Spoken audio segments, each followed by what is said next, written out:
dimanche à tous. Ici, au micro, c'est le Père Baldo Alagna. C'est le podcast L'Évangile du dimanche. Et aujourd'hui, l'Église proclame l'Évangile de Matthieu au chapitre 5, versets de 13 à 16. Et nous sommes vraiment ravis de cet évangile qui nous réveille un petit peu et nous dit vraiment le choix fondamental. En effet, la nouvelle relation que Jésus était venu à proposer entre les hommes et Dieu ne pouvait pas être contenue dans l'ancienne alliance, celle de Moïse. Pour lesquels Jésus avait eu besoin de proposer une nouvelle alliance. Et il avait formulé justement, vous vous rappelez la fois dernière, donc dans l'évangile de Matthieu, c'est-à-dire l'évangile des béatitudes, la première partie du 5e chapitre. Donc, à la conclusion des béatitudes, voici notre texte. Des paroles qu'on pourrait dire exigeantes. Oui, un peu, il nous pousse un peu vers un comportement plus cohérent, vers quelque chose qui, en effet, il doit être aligné avec les béatitudes. Mais dans l'espérance, dans la confiance de Jésus, il va dire justement aux disciples, justement, vous êtes le sel de la terre. C'est une expression justement qu'on pourrait avoir du mal à comprendre. En effet, qu'est-ce que ça veut dire le sel ? Dans la culture de l'époque, au temps de Jésus, le sel était un élément très très précieux. On sait bien, par exemple, que le mot salaire dérive justement du sel. Et on payait les soldats et c'était un peu le salaire, c'était quelque chose qui pouvait faire endurer la sécurité. Le sel, donc, servait aussi à conserver les aliments, à garder.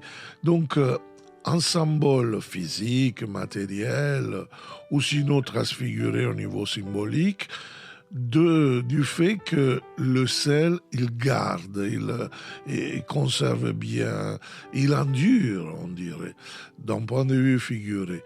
Donc, rend actuel, concret, perpétuel, disons, un pacte, une alliance, un contrat.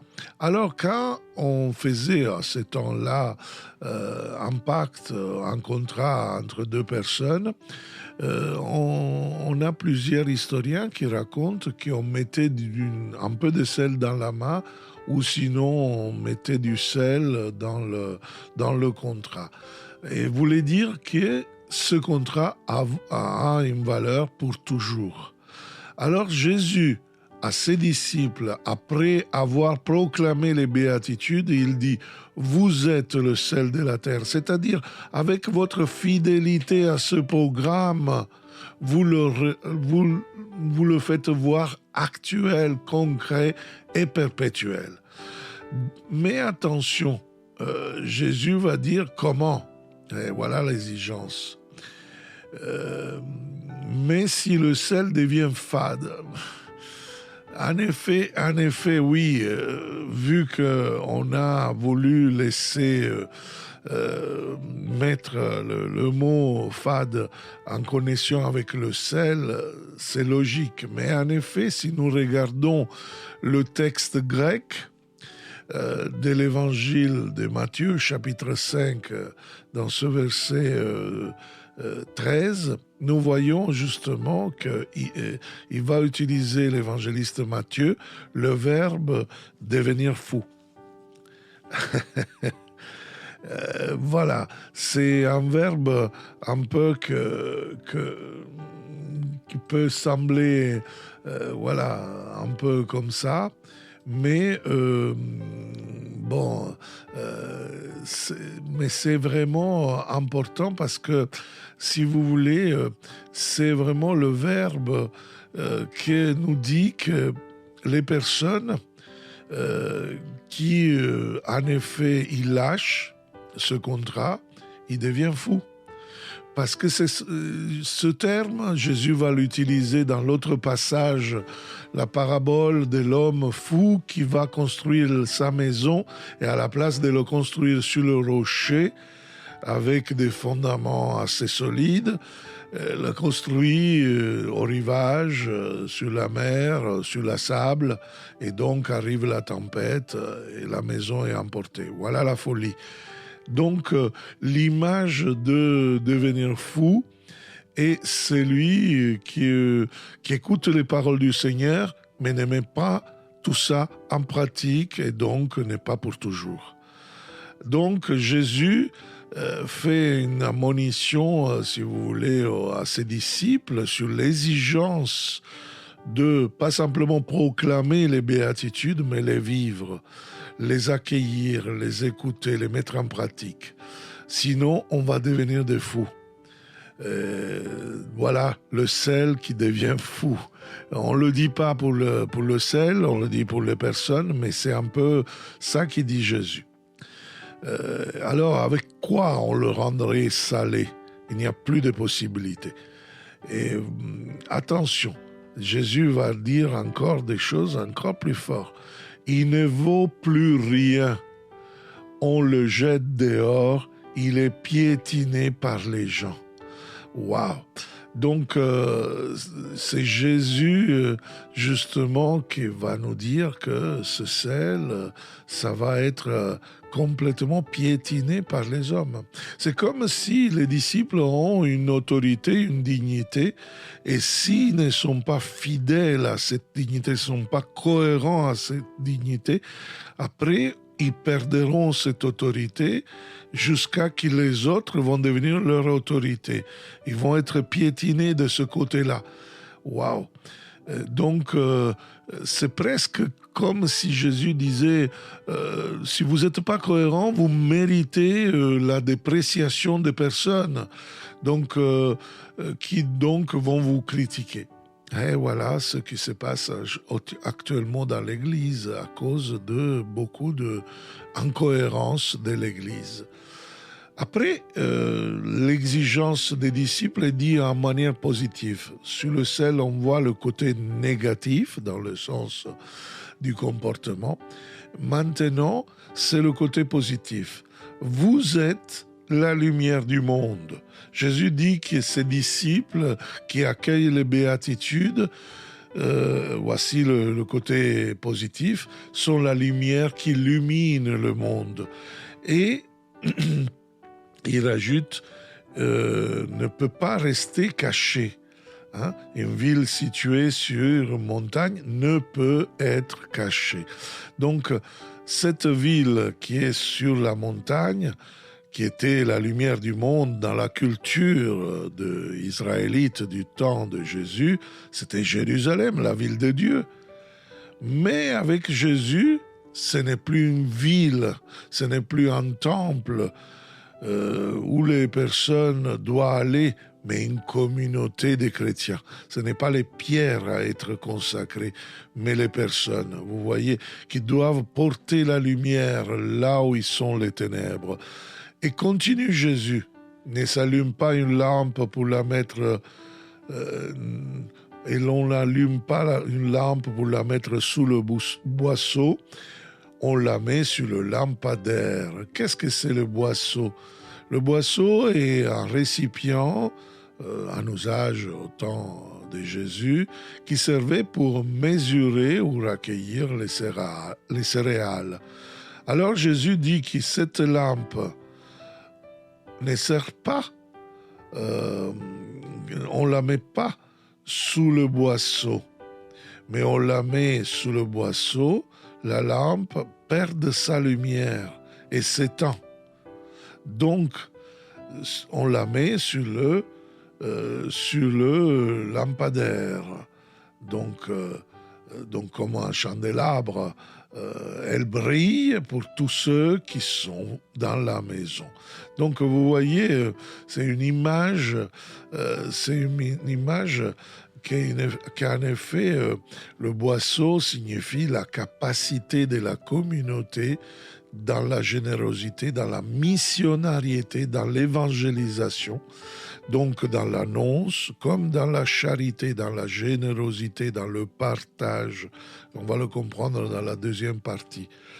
C'est-à-dire que le boisseau ne doit pas cacher la lumière, mais doit être l'expression de cette lumière.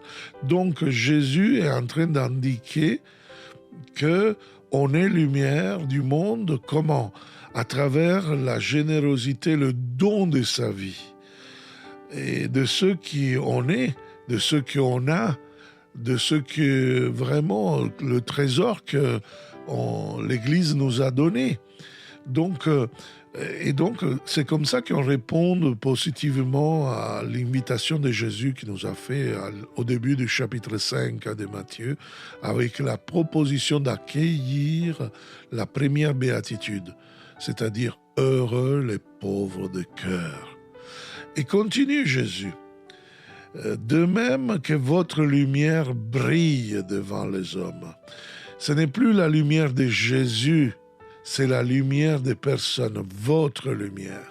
Jésus invite toute personne à travers la pratique de la charité, de la mission, de l'évangélisation, qui vient de la fidélité aux béatitudes, de la cohérence à l'évangile, à être une personne splendide, littéralement, c'est-à-dire une personne qui illumine, qui donne lumière. Donc, qui puisse resplendir votre lumière. Hein? Alors, voyant ce que vous faites de bien, ils rendront gloire. Donc, vous voyez ces attinences entre votre lumière et votre œuvre. Donc, la lumière, ça veut dire un comportement. C'est les œuvres de miséricorde. La lumière vient des bonnes œuvres, de la communication de vie, de la charité, de ce que nous faisons. Hein, voilà. Parce que nous pouvons dire d'être dans l'évangélisation, mais nos œuvres, il doit le dire, pas simplement nos paroles, nos mots. C'est facile de dire d'être chrétien, c'est plus compliqué de l'être. Et vous voyez, alors, en voyant ce que vous faites de bien, les gens, ils rendront gloire. Rendons gloire, attention, l'évangéliste dit à qui rendons gloire? Au Père. Et là, c'est la première fois que Jésus, dans l'évangile de Matthieu, va utiliser ce terme en référence à Dieu. Votre Père qui est aux cieux. Jésus dira de rester attentif aux personnes pieuses, religieuses, qui font des œuvres, qui vont se faire admirer des gens. Attention, là, les bonnes œuvres, ils peuvent être même en cachette, mais c'est le Père qui va les regarder. Donc, c'est vraiment rendre compte à quelqu'un de la famille, à un papa, qui en effet est fier parce qu'on fait ce que lui nous a appris. Tel père, tel fils. Donc, ce n'est pas simplement un narcissisme de se mettre en montre, de faire voir que, regarde, comme certaines fondations riches font voir pour se faire de la pub. Hein. Ce n'est pas ça le concept catholique. C'est vraiment, d'un point de vue chrétien, nous sommes dans la charité, nous sommes dans l'élan missionnaire, pas pour se faire voir. Bien sûr, comme dit Pape François, le missionnaire, ceux qui sont dans la transformation missionnaire, il met le visage, il met la face dans la mission, mais pas d'un point de vue narcissique, mais simplement pour rendre compte à Dieu. Et là, nous voyons que le Père va être la manière comme les premiers chrétiens, la première communauté chrétienne va appeler Dieu. Notre Père. Hein? Père, justement, à ce moment-là, dans cette culture de l'époque, c'est lui qui communique la vie. Ce n'est pas la maman, c'est le Père. Donc à travers la communication de vie par le Père, les disciples vont le donner aux autres, à travers le don de soi-même, à travers la donation de sa personne, dans la mission, dans l'annonce de l'Évangile, dans la charité, dans le service, dans l'apostolat. Donc, de ce qu'on a, on rend manifeste la présence de Dieu. Waouh, ça c'est fantastique, frères et sœurs. Nous rendons la présence de Dieu par notre cohérence. C'est ce qui va nous dire la première lecture dans ce 5e dimanche du temps ordinaire, la première lecture d'Isaïe au chapitre 58. L'Église nous présente des versets 7 à 10. Et nous voyons justement un passage merveilleux qui va nous faire comprendre encore davantage qu'est-ce que ça veut dire être lumière. Partage ton pain avec celui qui a faim. Accueille chez toi les pauvres sans abri. Couvre celui que tu verras sans vêtements. Ne te dérobe pas à ton semblable. Alors ta lumière jaillira comme l'aurore et tes forces deviendront vite. Voyez, c'est vraiment illuminant parce que toutes les bonnes actions sont lumière, à manière spéciale, celles qui vont reconnaître le pauvre pour le secourir. Le choix fondamental des pauvres est quelque chose que l'Évangile, il nous dit profondément. Et nous ne pouvons pas nous dire chrétiens si nous n'avons pas le choix préférentiel des pauvres, frères et sœurs. La première forme de solidarité qui nous demande, donc Jésus dans l'Évangile, c'est arriver à repérer les pauvres. Le plus grand péché contre les pauvres, c'est l'indifférence. Le faire comme semblant de ne pas les voir. Parfois, Jésus va dans l'Évangile rappeler comme aux riches qui est contraposé au pauvre Lazare, hein, le riche qui va à l'enfer et le Lazare qui va dans le sang d'Abraham. Alors, parce qu'il est dans une richesse sans frein, sans limite, et dans l'indifférence vers le pauvre. Et donc sa dureté de cœur, son insensibilité, il empêche de rentrer dans la béatitude. Et nous pouvons avoir cette tendance dans cette société matérialiste, en mettant des barrières entre nous et les pauvres. On appelle l'effet de double vitrage. Qu'est-ce que c'est le double vitrage? Aujourd'hui, on met le double vitrage pour nous protéger du froid ou du chaud ou de bruit. Il va vraiment nous protéger de beaucoup de choses, oui. Mais l'effet de double vitrage, il peut nous bloquer aussi. En effet, quand nous mettons le double vitrage entre nous et les pauvres, en effet, quand nous n'entendons pas le cri des pauvres à travers les nouvelles, à travers ceux qui sont dans l'inflation et qui meurent de faim dans le monde, comme actuellement certaines qui ne sont pas écoutées des Occidentaux parce qu'on est tellement pris à donner des armes pour armer la Troisième Guerre mondiale qui est en acte depuis longtemps, et on fait mourir des enfants, par exemple en Afrique. Hein. Nous, comme association, on a voulu aider un petit orphelinat à Kinshasa, dans la République démocratique du Congo, où un prêtre diocésain de l'archidiocèse de Kinshasa, le Père Aimé, a fondé un orphelinat pour 27 petits enfants qui n'ont plus de dignité. Ils ont perdu la famille, ils ont perdu tout ce qui, on peut imaginer de bien dans le monde, eh bien, eux, ils n'ont plus rien. Alors, l'Église se prend en charge. Mais l'Église au Congo n'est pas tellement riche. Alors, nous, on a lancé ce projet. Et si toi qui tu m'entends dans ce podcast, tu voudrais aider encore, peut-être tu l'as déjà fait dans le passé, peut-être tu veux offrir même très peu. Il suffit 10 euros par exemple pour nourrir une semaine un enfant et lui donner la possibilité d'aller à l'école. Vous imaginez, il y a des prix complètement différents d'ici, mais quand même ils ont augmenté à cause de l'inflation. Eh bien, se reconnaître les victimes, les pauvres et les secourir, c'est vraiment ce qui nous demande l'exigence de Jésus, des disciples. Vraiment faire quelque chose. Le cri et entendre le cri du pauvre, c'est vraiment important. C'est vraiment le cœur, justement, de notre appel des chrétiens qui ne peut pas être indifférent. En effet, nous sommes comme les Romains au temps de Jésus. Il appelait les pauvres les barbares. En effet, souvent, on les traite comme des personnes qui n'ont pas de civilisation, on les regarde mal.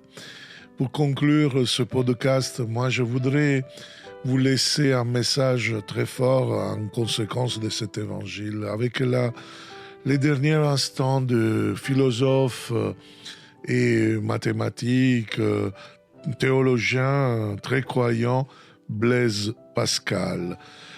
Pendant sa dernière maladie, ne pouvait pas recevoir la communion comme viatique. Vous savez que quand on meurt, si on reçoit la dernière communion, va être vraiment la communion qui va nous préparer au passage à la communion éternelle. Et donc, il n'arrivait pas à engloutir, il n'arrivait pas à retenir rien. Donc, il demande qu'on lui porte dans la chambre un pauvre. Et il disait, je ne peux pas communiquer au chef, alors au minimum, permettez-moi de communiquer à son corps, les pauvres. Voyez vraiment, aimer les pauvres, ça veut dire les respecter, reconnaître leur dignité. Comme le dit le pape François, les pauvres, c'est la chair du Christ. Vous voyez donc le corps du Christ, il crie voici mon corps. C'est vraiment le corps du Christ, les pauvres, que nous pouvons aimer, que nous pouvons accueillir, que nous pouvons justement rendre dans une dignité que le Christ veut donner en venant au secours dans la générosité, dans le partage, dans l'annonce de l'Évangile. Voilà le message de ce podcast de ce dimanche, du cinquième dimanche du temps ordinaire. Je vous donne rendez-vous au dimanche prochain. Ciao!